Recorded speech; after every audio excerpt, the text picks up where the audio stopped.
Oui, voilà. Donc bonjour et bienvenue.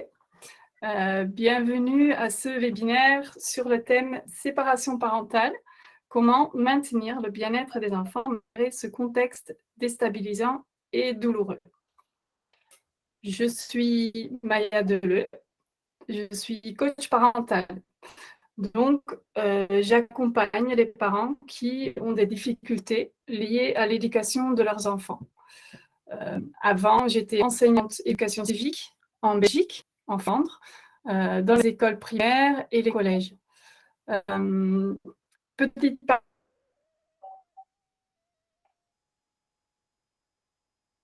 parenthèse, donc le français n'est pas ma langue maternelle.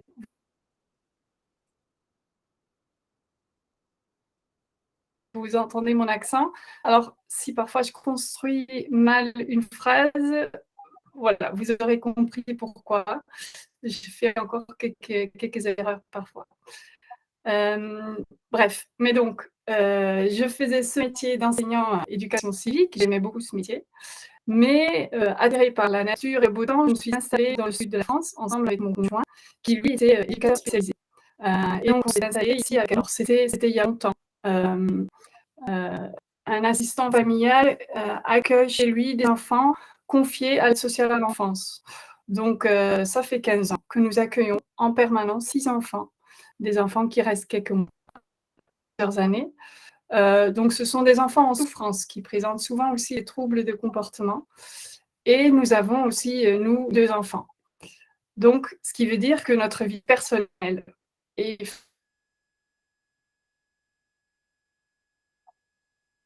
familiale, mais donc aussi notre vie professionnelle est remplie d'enfants.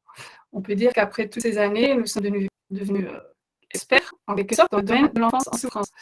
Et puis, on a eu envie d'aller plus loin, de ne pas seulement aider les enfants, mais aussi les parents, parce que c'est quand même vous, les parents, qui aidez vos enfants au quotidien, vous qui devez remplir cette tâche, voilà, c'est vous qui devez remplir cette tâche tous les jours. Et c'est bien difficile parfois.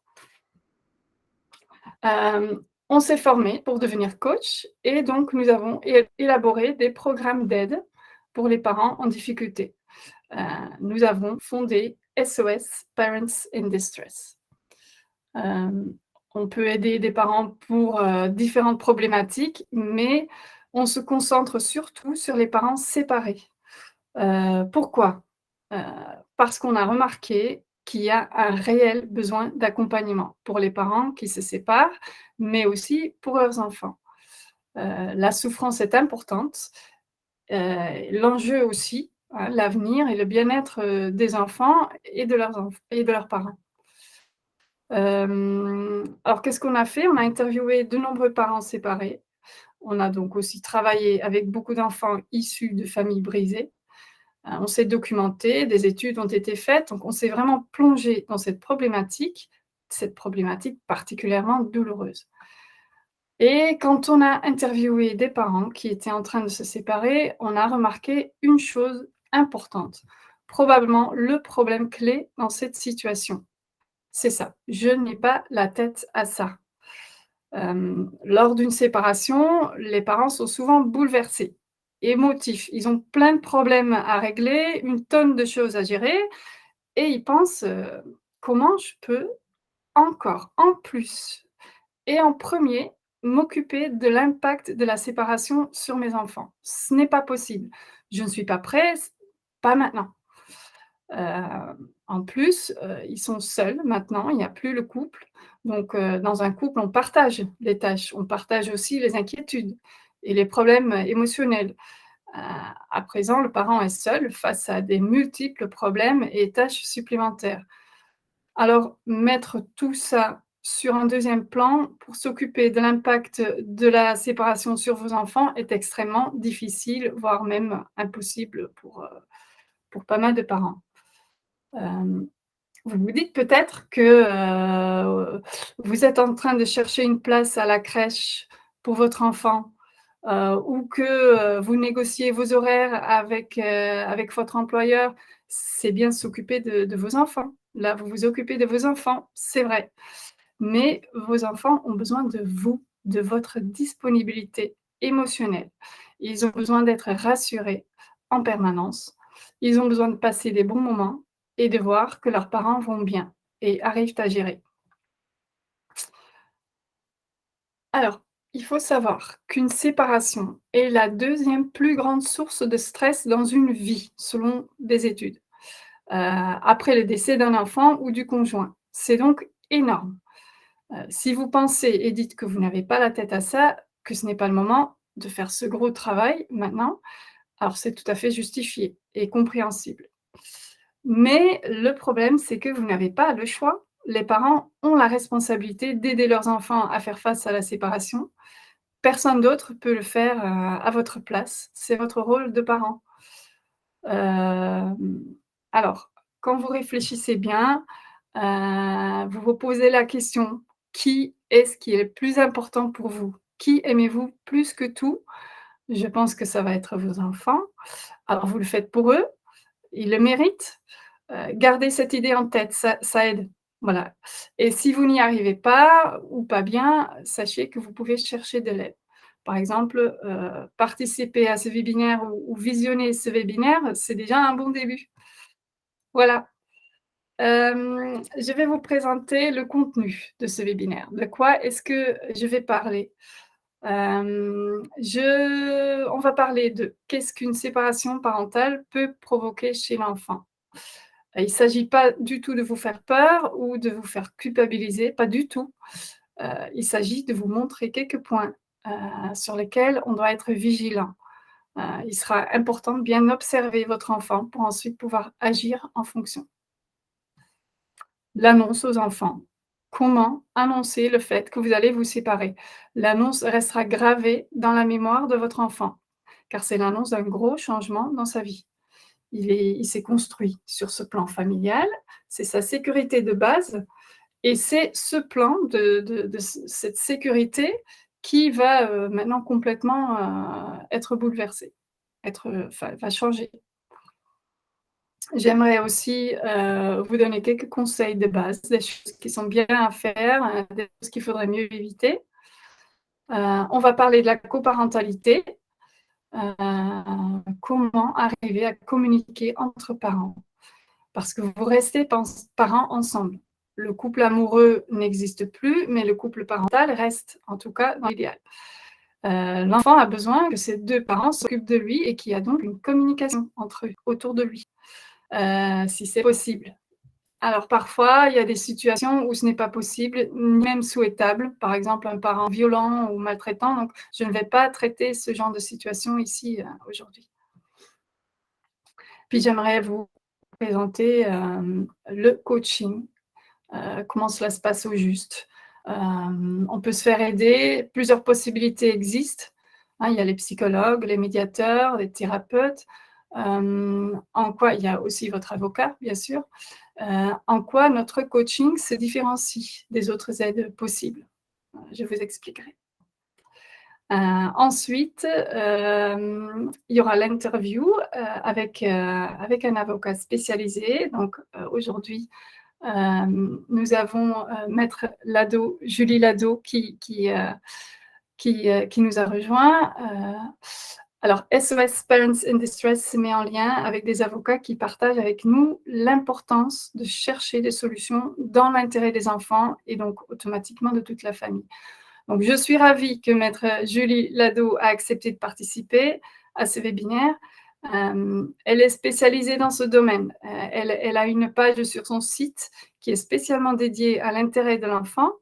Voilà, maître Lado, je vous laisse, vous présenter peut-être. Je vous laisse la parole.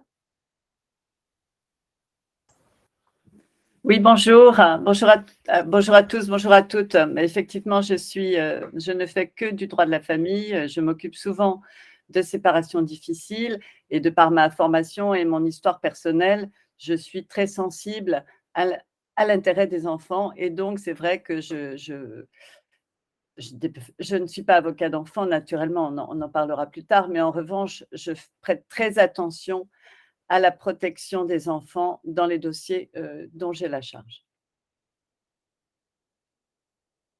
OK. Vous voulez que j'en dise plus? Voilà, donc tout à l'heure, j'aurai plusieurs questions que j'aimerais vous poser. Entendu, avec plaisir. À tout à l'heure. Voilà. Alors, vous pourrez évidemment, poser des questions tout à l'heure. Voilà, j'aimerais par contre vous demander de le faire après, à la fin. Je prévois un temps pour ça. Vous pourrez poser des questions à moi ou à maître Lado. Par contre, c'est difficile pour moi de le faire pendant mon exposé, donc j'aurais du mal. Voilà, j'aimerais vous demander de les garder en tête et de faire ça à la fin. Donc, qu'est-ce que la séparation parentale peut provoquer chez les enfants? Et maintenant, qu'est-ce qui va se passer pour moi? Selon l'âge, cette question signifie différentes choses. Les petits se posent les questions concernant les choses pratiques de la vie quotidienne. C'est qui va s'occuper de moi? Qui me mettra au lit? Qui me donnera à manger? Donc ces enfants peuvent poser des questions d'une fréquence importante. Tu vas où? Quand tu reviendras? Pourquoi tu dois partir?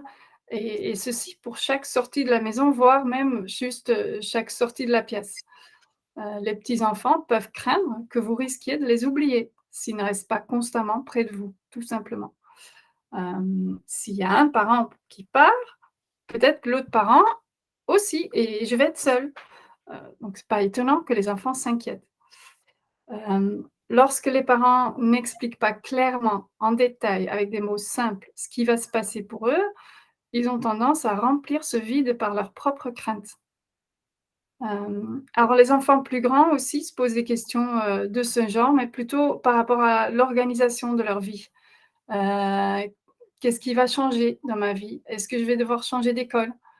Là encore, si vous n'expliquez pas rapidement, en détail, ce qui changera pour eux et ce qui ne changera pas, ils auront tendance à s'imaginer des pires scénarios. Par exemple, je ne pourrai plus jamais voir mes amis, ou on n'aura plus d'argent. Tu vas divorcer de moi aussi. Mes parents ne s'aiment plus. Qui dit qu'un jour ils ne m'aimeront plus non plus? Voilà ce qui peut jouer dans la tête d'un enfant. On se sépare dans le couple, mais on ne se sépare pas de ses enfants. Cette évidence est très vite à transmettre aux enfants. Il y a l'amour conjugal et l'amour parental. L'un peut s'éteindre, l'autre est pour la vie, est inconditionnel et indestructible. Expliquez ça à vos enfants et répétez-le souvent. Ils auront besoin de l'entendre pour être rassurés. J'ai l'impression d'être invisible. Heu, les enfants ont souvent le sentiment que leurs parents ne les voient plus vraiment. Vous êtes préoccupés à cause de la séparation, les enfants le sentent bien. Pourtant, ils ont plus que jamais besoin de vous. Je l'ai déjà dit, mais c'est vraiment le problème principal. Le sentiment d'être invisible a un grand impact sur l'image de soi. S'ils ne semblent pas être suffisamment importants aux yeux de leurs parents, alors ils pensent qu'ils n'ont pas beaucoup de valeur. Donc pas étonnant que parfois les enfants se comportent tellement mal juste pour montrer qu'ils existent ou ils se retirent complètement. Vos enfants ne se sentiront pas invisibles s'ils ont régulièrement un contact affectueux, émotionnel, même physique avec leurs parents. L'impact sur leur vie plus tard n'est pas négligeable. Alors, le conflit de loyauté, je pense que l'image parle pour soi, hein. On pourrait, écrire un livre là-dessus. C'est selon nous le problème le plus complexe et le plus difficile à gérer. C'est un phénomène que nous connaissons très bien en tant que famille d'accueil. Donc, qu'est-ce que c'est? L'enfant est pris par le sentiment de devoir choisir entre ses 2 parents et il ressent comme une obligation à prendre parti. Il se sent coupable envers l'un lorsqu'il passe un bon moment avec l'autre. Ce ne serait pas loyal à ses yeux.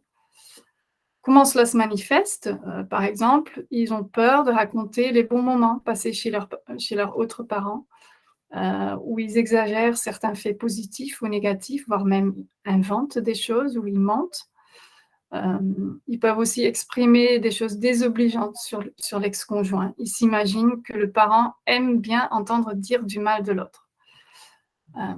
Alors, il y a presque toujours un conflit de loyauté dans le contexte d'une séparation, même si la séparation se passe bien. Il est donc important d'en parler. Bien sûr, il y a des choses qui peuvent nourrir le conflit de loyauté, quand, la communication entre les parents séparés est très difficile ou rompue et l'enfant est embarqué dans un rôle d'espion ou de messager, ça c'est vraiment, des choses à éviter. Les enfants qui s'inquiètent pour leurs parents. L'enfant est à l'école, il pense à son papa, il se dit: «Mince, j'ai peur que mon papa, il va être tout seul dans son appartement, en plus il sait pas cuisiner» ou maman, elle est peut-être en train de pleurer dans son lit, il s'inquiète. Heu, Souvent, les enfants ont le sentiment qu'ils doivent aider leurs parents, mais cela leur coûte. Ils ont besoin d'être enfants insouciants. Si les enfants voient que leurs parents vont bien, qu'ils prennent bien soin d'eux, les enfants seront rassurés. Essayez de leur montrer ça. Tout va bien. Pour ne pas rajouter de la peine, pour protéger leurs parents, ils cachent leurs sentiments d'inquiétude, de tristesse, de peur, parfois. Mais ils ont besoin de pouvoir s'exprimer. Ce sera tout un travail pour les parents d'aller chercher ces émotions parfois bien cachées. On travaille là-dessus quand on fait des coachings. La colère, surtout les enfants plus grands peuvent vraiment se mettre en colère et peuvent aussi accuser leurs parents. C'est leur faute que maintenant je dois subir tout ça. Ils n'ont qu'à arrêter à se disputer, ils n'arrêtent pas de nous le dire à nous, alors pourquoi eux ne le font pas? Heu, mais que vous êtes des égoïstes, vous ne pensez qu'à vous-même.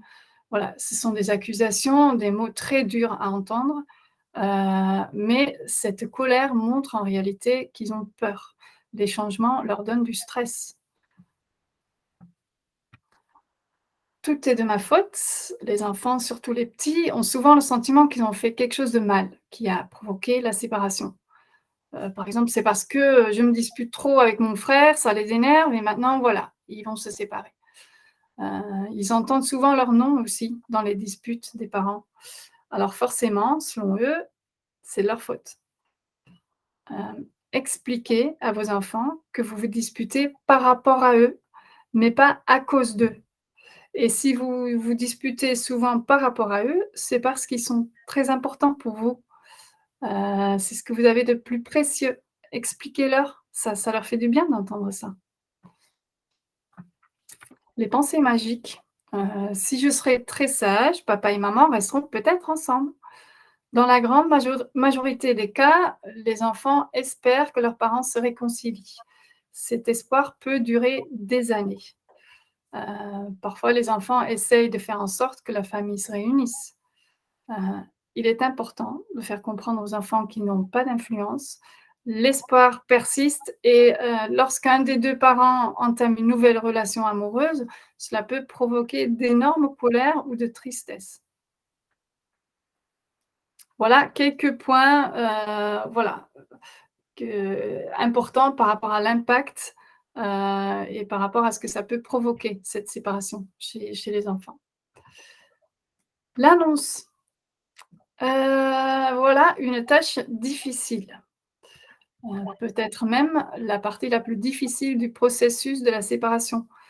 L'idée de rendre vos enfants tristes vous est peut-être insupportable. Heu, alors la manière dont on annonce la séparation aux enfants a beaucoup d'importance. L'annonce crée une base qui permettra de vivre cette situation douloureuse de manière plus positive.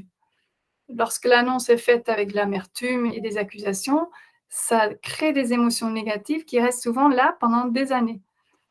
Et ça peut même endommager la relation avec vos enfants. Donc c'est important de le préparer, de bien réfléchir à ce que vous allez dire et comment vous allez, le dire. Le message fondamental, ça pourrait éventuellement être ça: «Malgré tout ce qui change entre papa et maman, une chose ne changera jamais, c'est l'amour que nous avons tous les 2 pour vous, nos enfants. On restera toujours et tous les 2 vos parents et on continuera de s'occuper de vous tous les 2. Papa et maman vous aiment très, très fort et cet amour ne s'arrêtera jamais.» Ce message rassurera vos enfants et permettra à vos enfants de traverser cette période difficile de manière plus confiante. Alors, essayez aussi de vous mettre près de vos enfants physiquement, donnez des câlins. Hem, Même si vos enfants ne montrent pas à ce moment-là à quel point le message d'amour éternel est important pour eux, sachez que si vous le répétez régulièrement et si vous le montrez aussi avec vos actes, ce sera pour votre enfant une énorme source de confiance et de consolation. Il y a d'autres messages, à faire passer, enfin qui sont quand même importants de dire, c'est que ça a été une décision difficile à prendre, que vous avez des problèmes importants que vous n'arrivez pas à résoudre, qui ne sont pas responsables et qui ne peuvent rien y changer et que, bien s'occuper de vos enfants, ça reste votre grande priorité. Hem et dites-leur aussi qu'ils sont ce qu'il y a le plus beau et le plus important pour vous. Quelques conseils de base. Alors tout d'abord, voilà, j'aimerais vous conseiller de vous abonner à notre page Facebook ou notre compte Instagram parce que, vous allez recevoir chaque semaine des conseils, voilà, à travers des petites images que vous avez déjà vues là, des petits dessins. Voilà, c'est toujours intéressant.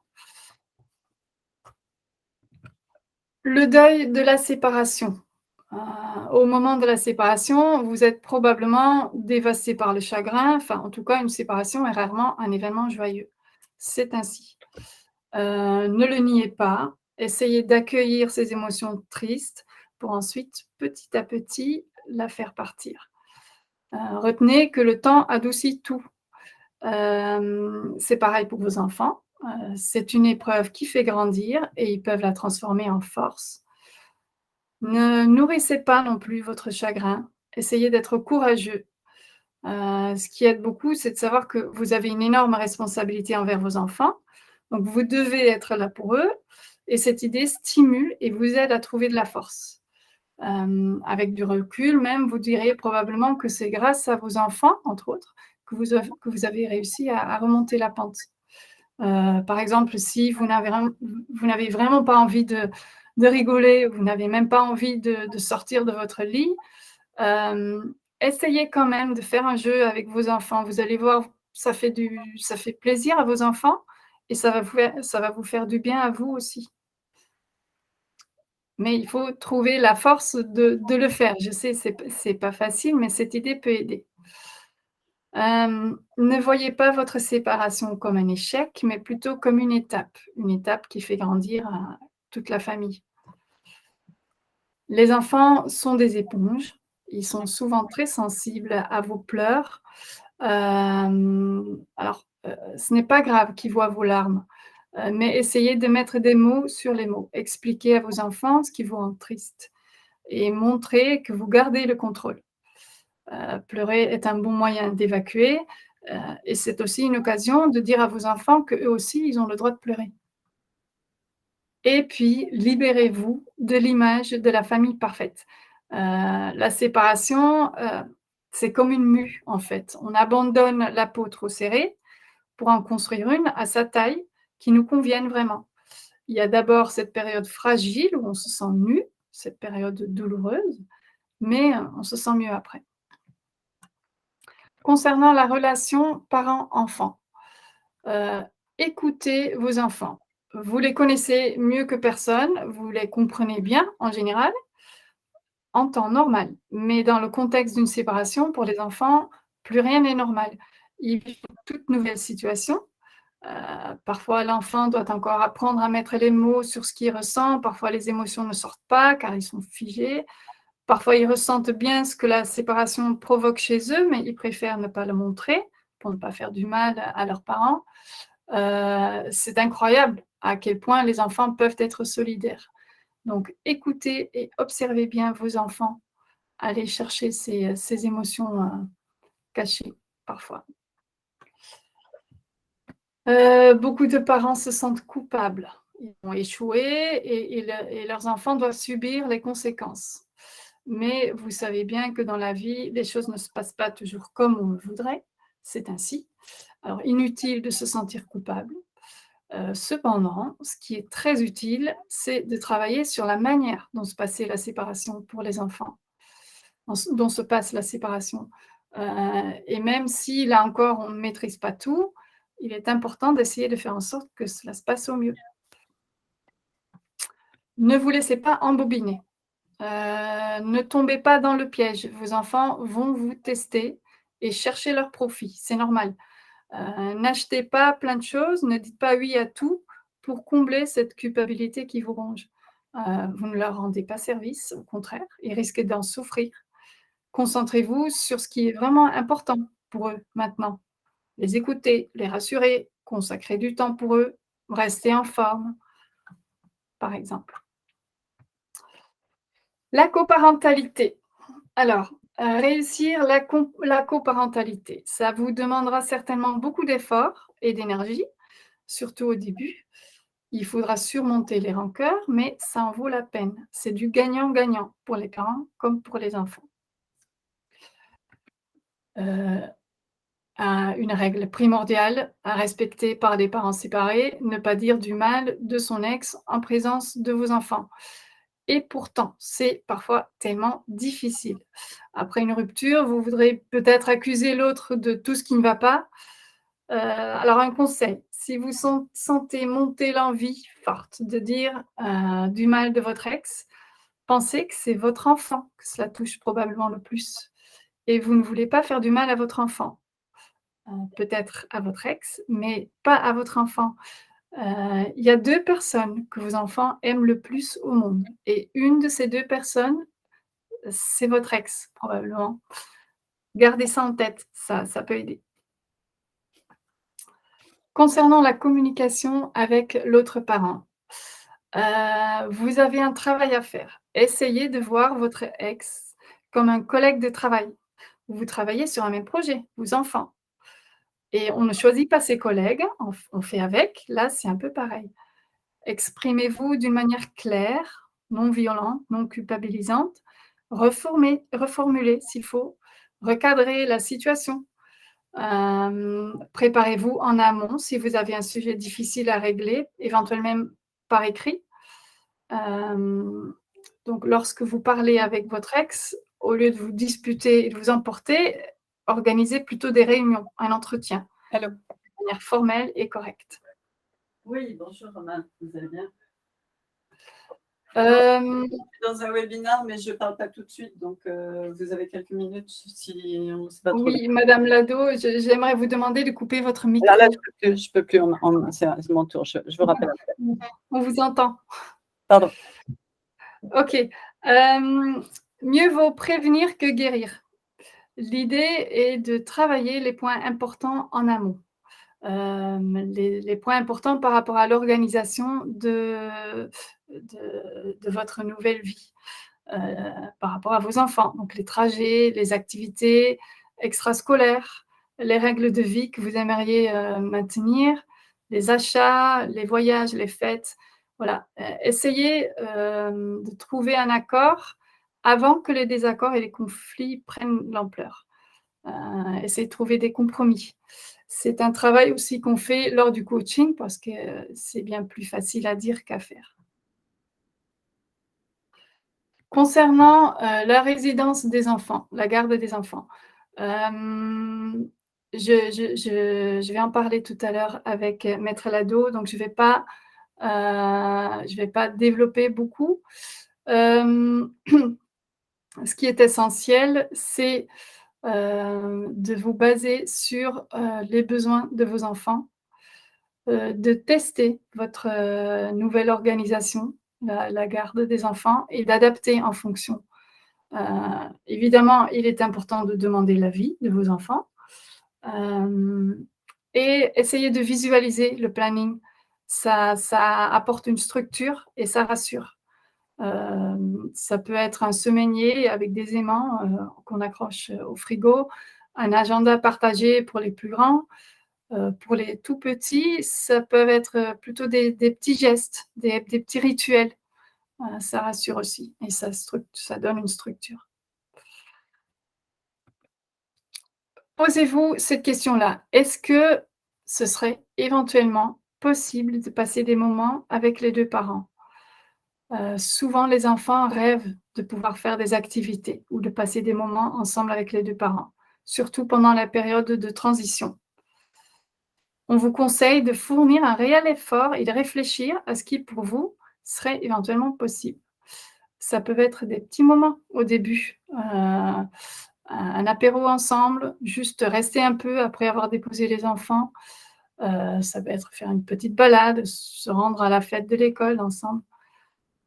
Mais attention, il est primordial que ce moment se passe sereinement.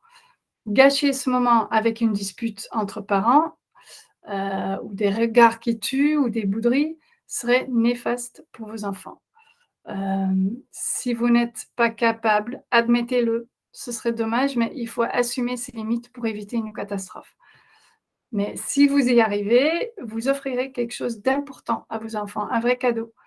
Vous le ferez pour vos enfants, pas forcément pour votre ex.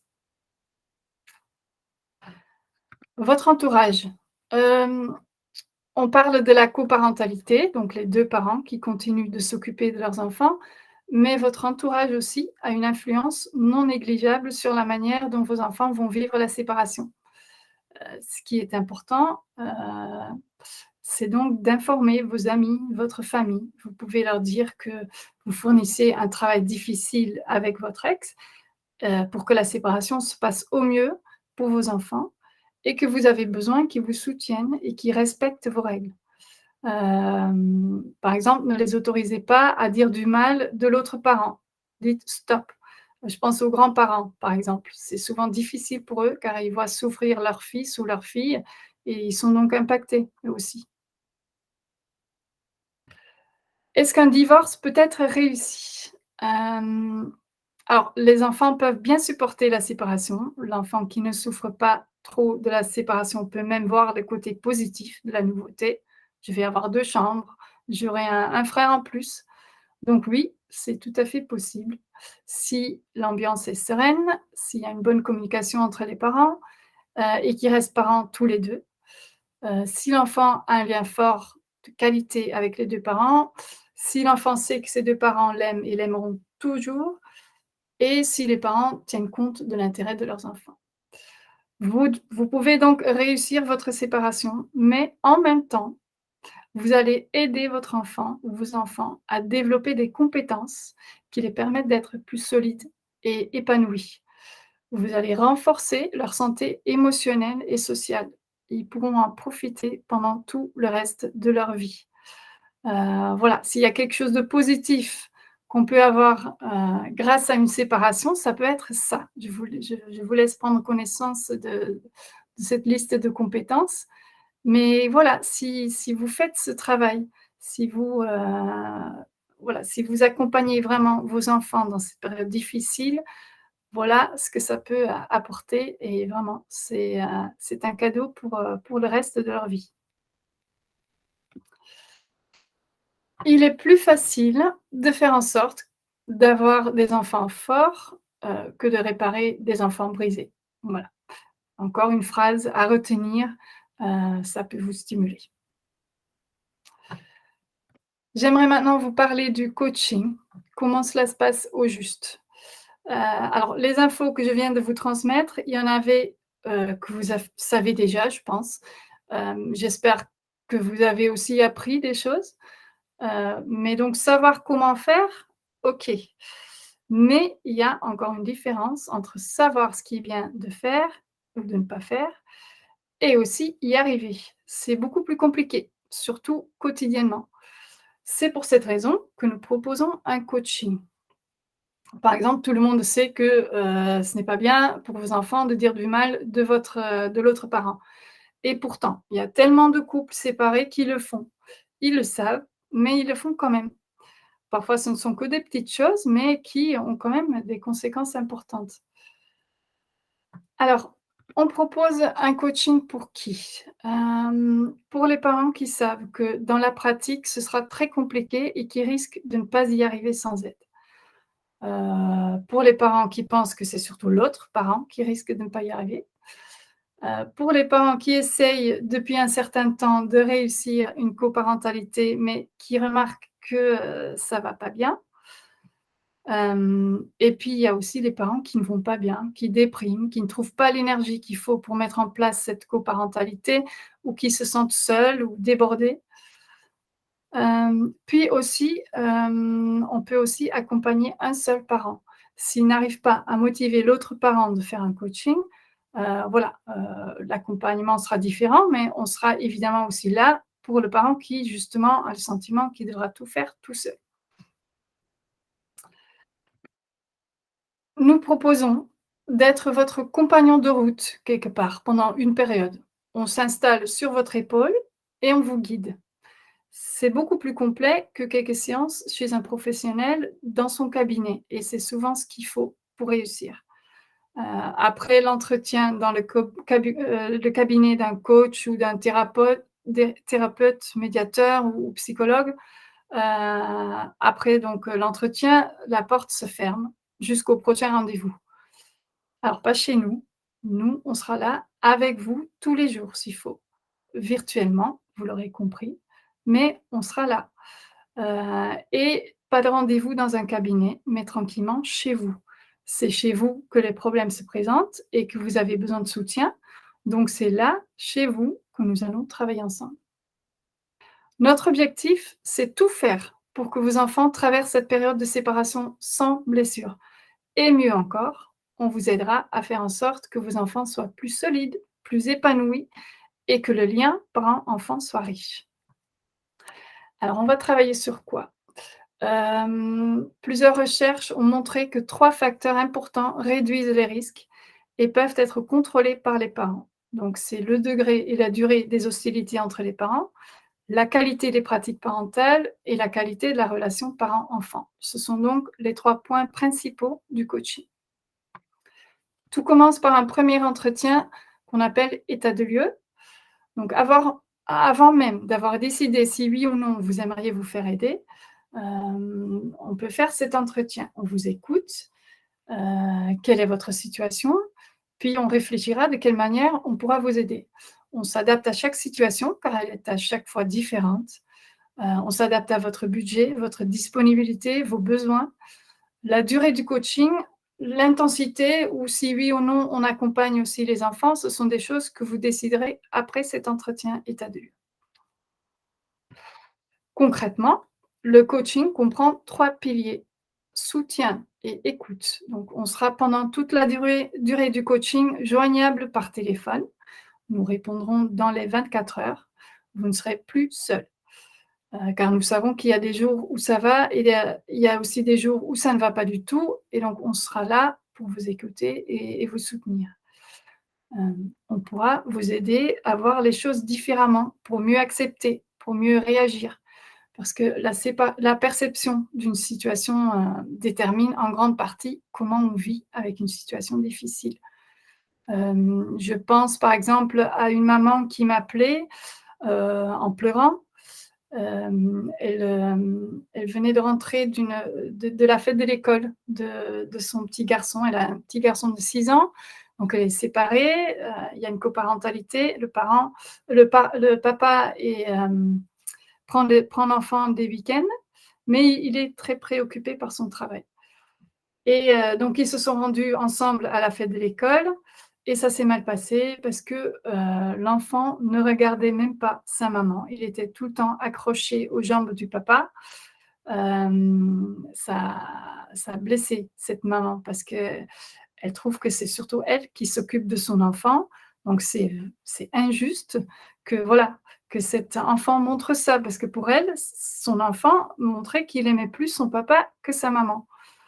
Alors moi, je lui ai dit que je ne vois pas ça de cette manière-là. Un enfant qui s'accroche aux jambes d'un parent n'est pas en train de montrer à quel point il l'aime. Non, il est plutôt en train de demander: «Est-ce que toi, tu m'aimes?» Et il cherche plutôt de l'amour que d'en donner. Et donc il le cherche auprès du papa qui est moins souvent là. Il n'a pas besoin de le faire auprès de sa maman parce qu'il sait très bien que sa maman sera toujours là pour lui. Et il sait que sa maman l'aime, et l'aimera tous les jours. Vu comme ça, c'est complètement autre chose.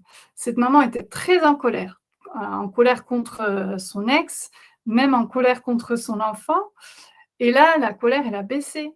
Elle a mieux compris. Voilà à quel point ça peut être important d'entendre, une autre version, une autre perception de la même situation. Voilà.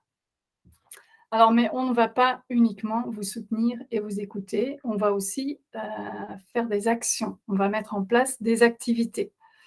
Par exemple, au début du coaching, on demande à chaque parent de choisir les 3 craintes les plus présentes chez eux, parmi une liste ou pas. Chaque parent prendra connaissance des craintes majeures de l'autre parent et ça aidera à avoir conscience du fait qu'ils ne sont pas seuls à avoir des craintes. D'ailleurs, il y a souvent les mêmes craintes qui reviennent, et quand on comprend mieux, on accepte mieux et ce sera plus facile de communiquer et de travailler ensemble. Heu, les craintes qui reviennent souvent, c'est, «J'ai peur que j'ai le mauvais rôle et que mes enfants s'amuseront chez l'autre parent plus que chez moi» ou «Je suis trop en colère, je crains ne pas arriver à communiquer avec l'autre parent sans se disputer». J'ai peur de me sentir seule lorsque mes enfants seront chez leur mère ou chez leur père. Heu, je me sens coupable, je crains que mes enfants m'en veulent. Voilà, ce sont des choses qui reviennent, souvent. Par exemple, moi, concernant, ce webinaire, j'ai des craintes, j'en ai plusieurs.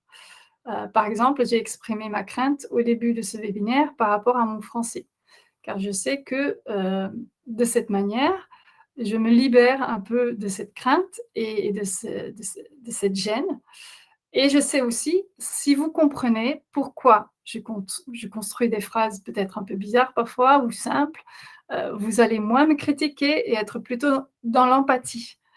Par exemple, j'ai aussi peur d'avoir des problèmes techniques pendant ce webinaire, de me planter avec ce logiciel. Voilà, je me suis préparée, mais quand même, je suis pas très douée pour ça. Alors si tout à l'heure, j'appuie sur un mauvais bouton et on perd la connexion, par exemple, au lieu de penser: «Oh là là, elle aurait dû mieux se préparer», vous allez peut-être penser plutôt que, «Oh là là, la pauvre, elle avait peur de ça et voilà ce qui lui arrive». Et pourtant elle s'était préparée. Donc il n'y aura donc pas vraiment un problème. Vous allez être plutôt compréhensif. Voilà à quel point il est important, heu et utile d'exprimer ses craintes. Un autre exercice, nous allons préparer ensemble comment vous allez organiser les conversations avec vos enfants. On vous donnera des outils et des méthodes. Il existe des livres, vous pouvez utiliser des marionnettes, des Playmobil, il y a des films, il y a des jeux de société. Puis on va aussi évaluer ensemble comment votre enfant a réagi, qu'est-ce qu'il a exprimé, puis on réfléchira comment vous pouvez réagir la prochaine fois, comment vous pouvez répondre. On demande aussi parfois, enfin, c'est prévu dans le coaching, on demande à chaque parent d'exposer au moins une tâche liée aux enfants que l'autre parent aura du mal à remplir seul, selon lui. Puis l'inverse aussi, heu, au moins une tâche qu'il pense lui-même avoir du mal à accomplir seul. Ensuite, on échange les fiches. Je donne des exemples. Le papa pense que la maman ne surveillera pas les devoirs parce que c'est lui qui le faisait avant. La maman craint que le papa habillera leur fille de 3 ans n'importe comment, vêtements pas accordés, le t-shirt à l'envers. Je connais très bien ça. Voilà, mon mari, s'il peut mettre un t-shirt à l'envers, il met à l'envers. Hem, ou donc, aussi par rapport à leurs propres craintes, la maman craint que son fils ne jouera plus au foot dehors parce qu'il le faisait toujours avec son papa et elle n'est vraiment pas douée pour faire ça. Par exemple, le papa craint qu'il n'arrivera pas à préparer les enfants dans le calme le matin avant d'aller, à l'école. Ils n'auront peut-être pas eu le temps, de prendre le petit déjeuner ou ils risquent d'oublier de mettre le goûter dans le cartable. Donc après avoir échangé ces craintes-là, on demande à chaque parent comment il pourrait aider l'autre parent à accomplir la tâche pour laquelle il se sent en difficulté. Autrement dit, chaque parent conseillera l'autre parent. Évidemment, on sera là pour faire la médiation parce que ça va pas toujours être facile. On va pas vous laisser faire ça, seul. Vous l'aurez compris, hein, on fait donc la médiation, et donc aussi des évaluations. On vous accompagnera avant, pendant et après chaque action. Ce seront les visios qu'on organisera avec les 2 parents. On discutera ensemble de comment vous pouvez faire et comment ça s'est passé après, comment adapter. Et lorsqu'il y a conflit, on cherchera avec vous toujours la solution qui réponde le mieux aux besoins et intérêts de vos enfants. Voilà. Et puis tout à la fin du coaching, on fera un bilan. Et encore un mois plus tard, on va vous recontacter pour voir comment ça se passe. Parce que c'est ce que font les compagnons de route. On reste en contact. Voilà comment se passe un coaching chez nous. Je vous ai dit à peu près ce que j'avais envie de vous dire. Je vais maintenant laisser la parole à Maître Lado. J'ai préparé des questions. Voilà. Une première question que j'aimerais vous poser. Qu'est-ce que c'est en fait un divorce à l'amiable? Ah oui, c'est une bonne question. Un divorce à l'amiable, il y a différentes formes, mais justement, c'est précisément un de ces cas dont vous parliez, dans lequel les parents arrivent à s'entendre. Ce sont 2 personnes qui ont suffisamment de bonne foi pour élaborer ensemble. Et je voulais vous remercier pour cet exposé que j'ai trouvé particulièrement clair et très concret et très subtil psychologiquement. Eh bien, toutes les situations que vous avez décrites là, eh bien, on voit là que, Merci. en théorie, ouais, mais je le pense, ce sont des parents qui ont tous les 2 la bonne volonté de parvenir à un accord malgré les obstacles de la séparation, malgré le chagrin, malgré la douleur. Et un divorce à l'amiable, c'est un divorce qui va, alors c'est pas un terme juridique à l'amiable, hein, mais c'est un terme du langage français, c'est un divorce qui va réunir 2 personnes qui ont la volonté d'y arriver. Au plan juridique, c'est ce qu'on va appeler en général un consentement mutuel, bien qu'il y ait des nuances. Et donc là, chacun des époux, avec son avocat, va tenter, et le plus souvent réussir, d'élaborer une convention qui réglera l'intégralité des divorces, l'intégralité des conséquences du divorce. Il n'y aura donc pas d'intervention du juge. C'est ça la chose amiable. Amiable, hein, ça veut dire qu'on s'entend. Je dis ça pourquoi? Parce que je trouve que votre initiative de coaching SOS Parents in Distress est très, très intéressante. Ma seule réserve est qu'elle ne concerne pas tous les couples. Elle ne peut pas concerner les couples dans lesquels il y en a un qui domine l'autre, qui violente l'autre, dans lequel l'autre subit des violences psychologiques. Quand il y a une inégalité entre les conjoints, on ne pourra pas faire un divorce à l'amiable et on ne pourra pas non plus faire de médiation et on ne pourra pas non plus faire de coaching. Là, il faudra que vous aidiez le parent qui, lui, subit la domination, le stress, le contrôle, l'emprise, qui sont des phénomènes qui existent et sur lesquels, malheureusement, je travaille pas mal. Voilà. Mais il y a aussi, heureusement, hein, attendez, la proportion de divorces à l'amiable est tout de même très intéressante. Je crois qu'on a 60% actuellement de divorces par consentement mutuel. Voilà. Oui, et est-ce que donc du coup, ça veut dire que lorsque un divorce à l'amiable ne semble pas possible, est-ce que ça veut dire automatiquement que l'intérêt de l'enfant n'est pas pris en compte? Alors, pas du tout. Alors, évidemment, dans le divorce à l'amiable, dans le consentement mutuel, les parents vont devoir, s'ils respectent leurs obligations légales, voir si l'enfant souhaite donner son avis sur sa résidence, hein, puisqu'on a 2 parents, on a différentes formes de résidence, donc on peut mettre en place une résidence alternée, que ce soit une semaine ou un petit peu moins, où la résidence est fixée de l'enfant est fixée chez un des parents et l'autre bénéficie de ce qu'on appelle un DVH, c'est-à-dire un droit de visite et d'hébergement, qui n'est pas forcément le traditionnel un week-end sur 2. Ça peut être beaucoup plus, ça peut être du mercredi au dimanche, une semaine sur 2. Voilà. Donc ça, dans le divorce à l'amiable, soit les parents s'entendent bien et l'enfant dit non mais moi ça me convient très bien. Quand il est assez grand pour s'exprimer, hein, pour les petits ça ne joue pas. C'est ce qu'on appelle l'âge du discernement. Quand l'enfant va avoir l'âge du discernement, il pourra donner son opinion sur sa résidence. Dans le divorce amiable, ça n'est pas possible. C'est-à-dire que si l'enfant et les parents doivent demander à l'enfant: «Est-ce que tu es d'accord?» C'est ce qui est une chose très délicate, hein, d'ailleurs, parce que là, la loi est intervenue pour créer ce qu'on appelle l'audition de l'enfant, mais les parents ne sont pas toujours à l'aise pour dire à leurs enfants, «Est-ce que tu es d'accord sur ce qu'on organise pour toi? Est-ce que tu veux être entendu par le juge?» En général, ça fait peur aux parents, ça fait peur aux enfants, mais il n'empêche que c'est une obligation légale et c'est une grande avancée dans les droits humains des enfants. Il faut le comprendre, hein. C'est vraiment une grande avancée, c'est récent, ça a une quinzaine d'années. Et donc, dans ce divorce amiable, si l'enfant dit, ou les enfants d'ailleurs, ou un de la fratrie dit: «Ah non, mais moi je veux être entendu par le juge, je veux pouvoir donner mon sentiment». Là, on ne pourra plus faire un divorce par consentement mutuel. On pourra faire un divorce à l'amiable, mais devant le juge, un divorce à l'amiable judiciaire. Si un des enfants veut être entendu, il faut passer devant le juge. Ça ne veut pas dire qu'on ne va pas faire un consentement mutuel, hein, mais on va faire un divorce contentieux amiable. Voilà.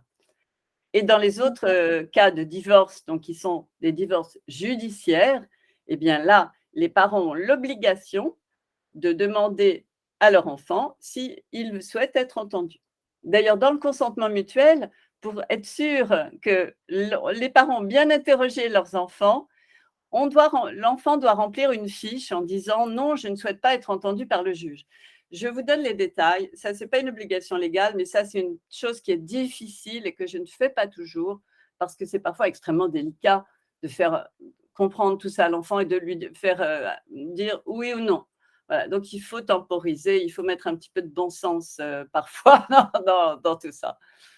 Voilà, mais Oui, l'audition voilà, parce que moi aussi, je trouve que c'est une grande avancée que, voilà, qu'il est prévu que les énorme, enfants donnent leur avis. énorme, Mais voilà. La en loi même temps, dit donner ses sen j'aime beaucoup le terme de la loi parce que la loi dit: «L'enfant peut donner son sentiment sur sa résidence». Vous voyez? Son sentiment, c'est pas un avis, c'est-à-dire qu'on tient co et le juge ne va pas forcément suivre, mais son sentiment, c'est-à-dire ce qui est bien adapté à l'âge d'un enfant, hein. Il va pas donner son avis, c'est un peu plus du sentiment, ce qu'il ressent, comment il vit les choses. mais c'est quand même pas évident pour un enfant de donner ce sentiment. Ils Pas ont du tout. Mais il aura un ils avocat, hein. Ouais. L'enfant qui veut être entendu par le juge, bon, on est dans un état de droit, on protège les enfants et on protège, les gens qui ont besoin d'être protégés parce qu'ils ont une faiblesse quelconque et donc l'enfant aura un avocat qui sera désigné par le bâtonnier, donc un avocat gratuit, ce sont des avocats qui sont formés au dialogue avec l'enfant, qui va pouvoir le rencontrer son avocat, exprimer ce qu'il pense. À l'audience, ça c'est pas une audience, hein, c'est un entretien dans un bureau. Mmh. Euh, Lors de son audition, l'enfant sera avec son avocat qu'il connaît déjà un petit peu, donc il se sentira plus sécurisé. Et l'avocat pourra compléter les propos de l'enfant s'il pense que l'enfant n'a pas dit ce qu'il a dit à l'avocat avant, vous voyez, de façon à ce que Mmh. et le juge prend en note tout cela. Alors, tout ça n'est pas si simple non plus parce que ce document qui s'appelle l'audition de l'enfant va être communiqué aux parties. Les parties, c'est-à-dire Mmh. les époux. Et donc, parfois, les enfants disent des choses qu'ils ne voudraient pas que leurs parents sachent. Vous voyez, donc il y a des Voilà, je complications. pensais à ça aussi, c'est un poids Exactement. quand même. Alors, Ouais. les juges aux affaires familiales, quand ils sont subtils, ce qui est fréquent, nous l'espérons, euh, censurent un petit peu certains propos parfois. Vous voyez? Mmh. Mais ils le savent. Mmh. Ce qui compte, c'est qu'eux aient entendu l'enfant. Mais parfois, dans le rapport, quand j'interroge les parents, enfin mon client, que ce soit la maman ou le papa, en lui disant: «Est-ce que vous savez ce qu'a dit?» Et ben, bon, mais c'est une bonne chose. C'est parce que justement, c'est pour éviter de créer des conflits de loyauté. On est à la Mmh fois mh. dans le droit et dans la vraie vie, hein, donc c'est des choses compliquées. Voilà. Ouais, ouais. Donc c'est bien, mais c'est pas Oui, simple, ouais. c'est bien, Je mais pense que c'est l'enfant devra être dangereux, comme beaucoup de choses, oui. ouais, devra être bien accompagné, qu'il comprenne bien, qu'il n'est pas en train de choisir entre ses parents. Alors ça, l'avocat Voilà. de l'enfant va tout de suite lui expliquer ça. C'est-à-dire que l'enfant, tout de suite, il va Mmh. penser: «Est-ce que je dois choisir? Est-ce que c'est moi qui deviens le juge? Est-ce que je» non, Mmh. c'est pas du tout ça et c'est pour ça qu'il a un avocat qui va bien lui expliquer les choses, que non, non, non, pas du tout. Tu dois juste dire ce que tu en penses, hein. Que penses-tu? Est-ce que tu as envie? Comment s'organise ta vie? Où est-ce que tu vas à l'école? Enfin, il y a toutes des questions comme ça pour mettre à l'aise l'enfant et qu'est-ce que tu penses de ce qu'envisagent tes parents pour toi? Est-ce que tu aurais d'autres, idée, est-ce que ça te convient, etc. Donc, on sait quand même maintenant un peu recueillir la parole de l'enfant, si vous voulez, dans ce domaine-là. Ouais. Alors, le point important aussi pour les parents, c'est, la résidence, hein, la garde, Oui. des enfants. Quel est votre rôle en tant qu'avocat là-dedans?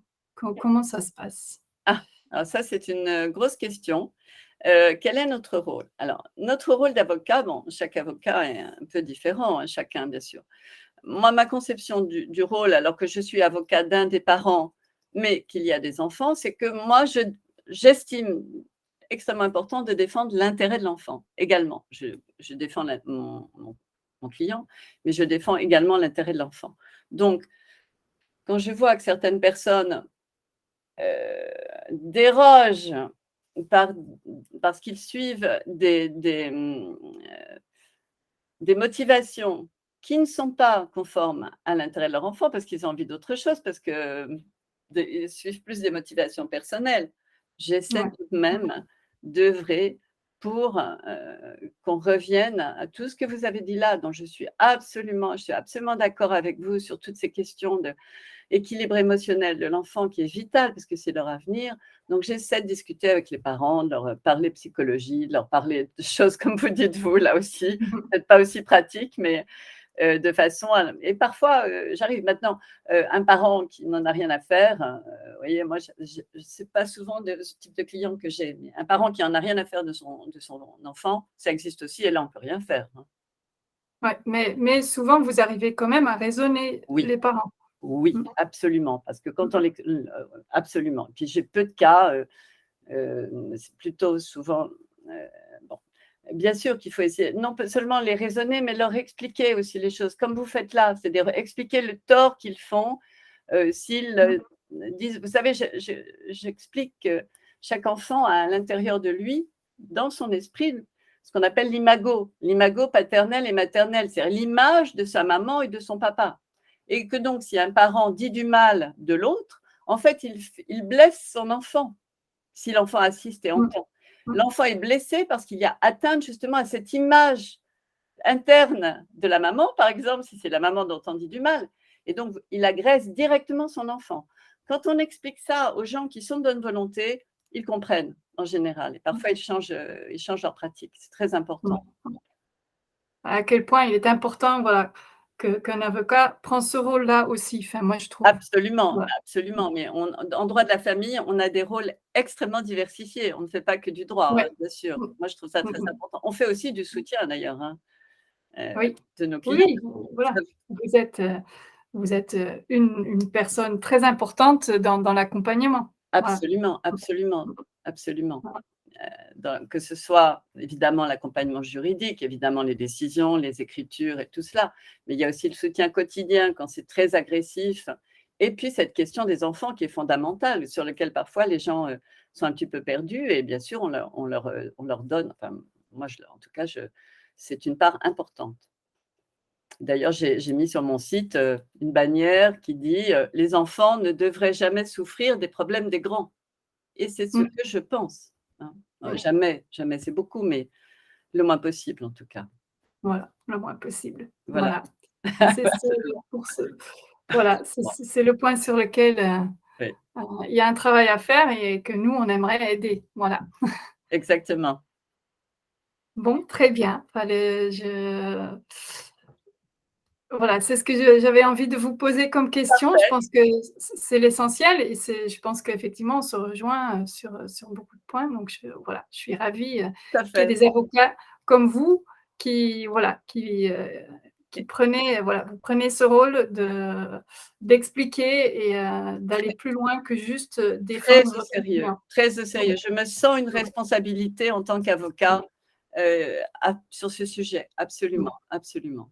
Ouais et nous avons contacté beaucoup d'avocats là, SOS Parents in Distress parce que, voilà, enfin on voulait nous faire connaître et voilà, on a été surpris quand même à quel point il y a, beaucoup d'avocats qui réfléchissent là-dessus. J'avoue que j'avais pas forcément cette image-là, C'est pas forcément l'image que nous, vous savez, les avocats ont parfois une image dans le public qui est particulière et qui ne correspond pas à la réalité, qui peut être soit issue de séries, soit issue de visions extrêmement passéistes d'il y a un siècle. Voilà.